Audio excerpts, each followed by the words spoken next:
Hi hello friends, welcome to Deepa kitchen. ಇವತ್ತು ನಾವು ಮಾಡ್ತಾ ಇರುವ ರೆಸಿಪಿ ಗುಲಾಬ್ ಜಾಮೂನ್. ನೋಡ್ರಿ, ಗುಲಾಬ್ ಜಾಮೂನ್ ಅಂದ್ರೆ ಯಾರಿಗೆ ತಾನೇ ಇಷ್ಟ ಆಗಲ್ರಿ.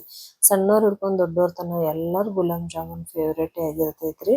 ಸಿಂಪಲ್ ಆಗಿ ಈಸಿಯಾಗಿ ಖವಾ ಜಾಮೂನ್ ಹೆಂಗ್ ಮಾಡೋದು ಅನ್ನೋದು ಈ ವಿಡಿಯೋದಾಗ ನಿಮ್ ಜೊತೆ ಕಂಪ್ಲೀಟ್ ಆಗಿ ಶೇರ್ ಮಾಡತ್ತೀನಿ. ನೋಡ್ರಿ, ಗುಲಾಬ್ ಜಾಮೂನ್ ಮಾಡುವಾಗ ಕೆಲವೊಂದು ಟಿಪ್ಸ್ ಅದಾವ್ರಿ.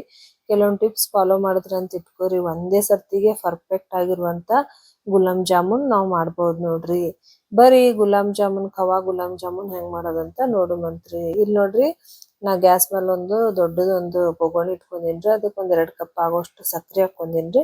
1 ಕಪ್ ಆಗೋಷ್ಟು ನೀರ್ ಹಾಕೊಂಡು ಇದನ್ನ ಲೋ ಫ್ಲೇಮ್ ಇಟ್ಟು ಹೈ ಫ್ಲೇಮ್ ದಾಗ ಇಟ್ಟು ಒಂದ್ 15 ನಿಮಿಷ ನೋಡ್ರಿ, ಕರೆಕ್ಟ್ ಒಂದ್ 15 ನಿಮಿಷ ಕುದಿಸ್ಕೋಬೇಕಾಗತ್ರಿ. ಜಾಸ್ತಿ ಏನ್ ಪಾಕ ಬರೋದ್ ಬೇಕಾಗಿಲ್ರಿ. ಇಲ್ಲಿ ನೋಡ್ತಾ ಇರ್ಬೋದ್ರಿ, ಜಸ್ಟ್ ಈ ತರ ಅಂಟಿದ್ರ ಸಾಕ್ ನೋಡ್ರಿ. ನೆಕ್ಸ್ಟ್ ಒಂದ್ 2 ಏಲಕ್ಕಿ ಜಜ್ಜಿ ಹಾಕೊಂಡಿನ್ರಿ.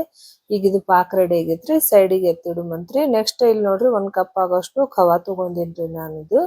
ಅದ್ರ ಜೊತೆಗೇನೆ 1 ಕಪ್ ಆಗೋಷ್ಟು ತುರಿದಿರುವಂತ ಪನ್ನೀರ್ ಹಾಕೊಂಡಿನಿ ನೋಡ್ರಿ. ಪನ್ನೀರ್ ಎದಕ್ ಹಾಕ್ಬೇಕಂದ್ರೆ ಸಾಫ್ಟ್ನೆಸ್ ಮತ್ತ ಅಷ್ಟೇ ರುಚಿ ಆಗಿರ್ತೈತ್ರಿ. ಗುಲಾಬ್ ಜಾಮೂನ್ ಬಾಯಾಗಿಟ್ರ ಸಾಕ್ರಿ, ಕರಗ್ಬೇಕ್ರಿ, ಅಷ್ಟ್ ಮಸ್ತಾಗಿ ಗುಲಾಬ್ ಜಾಮೂನ್ ಬರ್ತೈತ್ರಿ. ಹಂಗಂತ ಹೇಳಿ ನಾ ಪನ್ನೀರ್ ಹಾಕೊಂಡಿನ್ರಿ. ಇದನ್ನ ನಾವು ಚಪಾತಿ ಹಿಟ್ಟನ್ನ ಹೆಂಗ್ ನಾದ್ತೇವಲ್ರಿ, ಅದೇ ತರ ಸಾಫ್ಟ್ ಆಗುತ್ತಾನ ಇದನ್ನ ನಾದ್ಕೋಬೇಕಾಗತ್ರಿ ಖವಾ ಮತ್ತ್ ಪನ್ನೀರ್ನ. ನೋಡ್ರಿ, ಇಲ್ಲಿ ತೋರ್ಸಾತಿನಲ್ರಿ ವಿಡಿಯೋದಾಗ, ಅದೇ ತರ ನಾದ್ಕೋಬೇಕ್ರಿ. ನೆಕ್ಸ್ಟ್ ಒಂದ್ 2 ಏಲಕ್ಕಿ ಜಜ್ಜಿ ಹಾಕೊಂಡಿನ್ರಿ. ಅದರಂತೆ ಒಂದ್ 2 ಸ್ಪೂನ್ ಆಗೋಷ್ಟು ಮೈದಾ ಕೂಡ ಹಾಕೊಂಡಿನಿ ನೋಡ್ರಿ. ನೀವು ಮೈದಾ ಜಾಸ್ತಿ ಹಾಕೋದ್ರಿಂದ ಒಡೆ ಚಾನ್ಸಸ್ ಇರ್ತೈತ್ರಿ. ಎಷ್ಟ್ ಬೇಕ ಅಷ್ಟ್ ನೋಡ್ಕೊಂಡ್ ಹಾಕೋಬೇಕಾಗತ್ರಿ ನಾವ್ ಮೈದಾ. ಇಷ್ಟೇ ಅಂತ ಹೇಳಿ ಅಳತಿ ಬರಲ್ರಿ, ಒಟ್ಟು ಚಪಾತಿ ಹಿಟ್ಟಿನ ಅದಕ್ಕ ಇದು ಬರ್ಬೇಕ್ ನೋಡ್ರಿ. ಇವಾಗ ನೋಡ್ರಿ, ನೆಕ್ಸ್ಟ್ ನಾ ಉಂಡೆ ಮಾಡಿ ತೋರ್ಸತ್ತೀನ್ರಿ. ಇದೇ ತರನೇ ಸಾಫ್ಟ್ ಆಗಿ ಇರ್ಬೇಕ್ರಿ. ಒಟ್ಟ ಕ್ರ್ಯಾಕ್ ಅನ್ನೋದು ಈ ಉಂಡಿ ಒಳಗ್ ಇರ್ಬಾರ್ದು ನೋಡ್ರಿ. ಅಕಸ್ಮಾತ್ ಕ್ರ್ಯಾಕ್ ಅನ್ನೋದಿತ್ತಂದ್ರ ಎಣ್ಣೆ ಒಳಗ್ ಹಾಕ್ತೇವಲ್ರಿ, ಅವಾಗ ಒಡ್ದ್ ಹೋಗ್ತೈತ್ರಿ. ಅದಕ್ಕಂತೇಳಿ ಒಟ್ಟ ಕ್ರ್ಯಾಕ್ನೆಸ್ ಇಲ್ಲಾರ್ದೇನೆ ಈ ತರ ಉಂಡೆ ಮಾಡ್ಕೋಬೇಕಾಗತ್ ನೋಡ್ರಿ. ಇವಾಗ ನೆಕ್ಸ್ಟ್ ನಾನು ಎಣ್ಣೆ ಕೂಡ ಕಾಯಿಸಿಟ್ಟಿನ್ರಿ. ಇವನ್ನ ಎಣ್ಣೆ ಒಳಗ ಡೀಪ್ ಫ್ರೈ ಮಾಡುವಂತ್ರಿ. ಎಣ್ಣಿ ಹೈ ಫ್ಲೇಮ್ ದಾಗ ಇಡಬಾರ್ದ್ರಿ, ಲೋ ಫ್ಲೇಮ್ ದಾಗ ಇಡ್ಬೇಕ್ರಿ ಎಣ್ಣಿ. ಮತ್ ಜಾಸ್ತಿ ಬಿಸಿ ಇರಬಾರ್ದ್ರಿ, ಮೀಡಿಯಂ ನೋಡ್ರಿ. ಇವಾಗ ನಾವ್ ಒಂದೊಂದ್ ಉಂಡೆ ಹಾಕೊಂಡ್ ಸಣ್ಣ ಸಣ್ಣ ಬಬಲ್ಸ್ ಬರತ್ತವಲ್ರಿ, ಅಷ್ಟೇ ಇರ್ಬೇಕ್ರಿ. ಇಲ್ಲಿ ನೋಡ್ತಾ ಇರ್ಬೋದ್ರಿ, ಕಲರ್ ಎಷ್ಟ್ ಜಲ್ದಿ ಚೇಂಜ್ ಐತೆ ಅಂತ ಹೇಳಿ. ಇದು ಇನ್ನ ಕಲರ್ ಚೇಂಜ್ ಆಗ್ಬೇಕ್ ನೋಡ್ರಿ.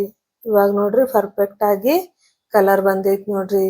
ಇವಾಗ ನೆಕ್ಸ್ಟ್ ಇದನ್ನ ತೆಗೆದು ಒಂದ್ ಪ್ಲೇಟ್ ದಾಗ ಹಾಕುಮಂತ್ರಿ. ಸೂಪರ್ ಆಗಿ ಈ ತರ ಖವಾ ಜಾಮೂನ್ ಮಾಡಿದ್ರ ಅಂತ ಇಟ್ಕೋರಿ, ಎಲ್ಲರೂ ಇಷ್ಟಪಟ್ಟು ತಿನ್ನೋದ್ರಾಗ ಡೌಟ್ ಇಲ್ಲ ನೋಡ್ರಿ. ಈ ಕಡೆ ನೋಡ್ರಿ, ಪಾಕ್ ಕೂಡ ರೆಡಿ ಐತ್ರಿ. ನಾವ್ ಪಾಕ್ ಒಳಗ್ ಹಾಕೊಳತೇವ್ ನೋಡ್ರಿ. ಪಾಕ ಬಾಳ್ ಕೋಲ್ಡ್ ಇರಬಾರ್ದ್ರಿ, ಸ್ವಲ್ಪ ಉಗುರ್ ಬೆಚ್ಚಗರ ಇರ್ಬೇಕ್ರಿ. ಅವಾಗ ಹಾಕ್ಬೇಕ್ ನೋಡ್ರಿ ಜಾಮೂನ್.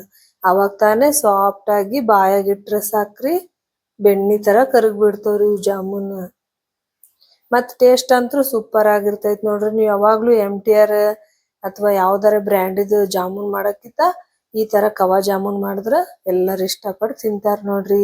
ನನ್ ರೆಸಿಪಿ ನಿಮಗ್ ಇಷ್ಟ ಆಯ್ತು ಅಂದ್ರ ಮರಿಲಾರ್ದೆ ಒಂದ್ ಲೈಕ್ ಮಾಡ್ರಿ, ಹಂಗೆ ಚಾನೆಲ್ ಸಬ್ಸ್ಕ್ರೈಬ್ ಮಾಡ್ರಿ. ಈ ರೆಸಿಪಿ ಒಂದ್ಸರ್ತಿ ನೆಕ್ಸ್ಟ್ ಬರೋ ಹಬ್ಬಗಳಿಗೆ ಈ ರೆಸಿಪಿನ ಟ್ರೈ ಮಾಡಿ ನೋಡ್ರಿ, ಹೆಂಗ್ ಬರ್ತೈತೆ ಅಂತ ಹೇಳಿ ನನ್ ಕಮೆಂಟ್ ಕೂಡ ಮಾಡ್ರಿ. ನೆಕ್ಸ್ಟ್ ವಿಡಿಯೋದಾಗ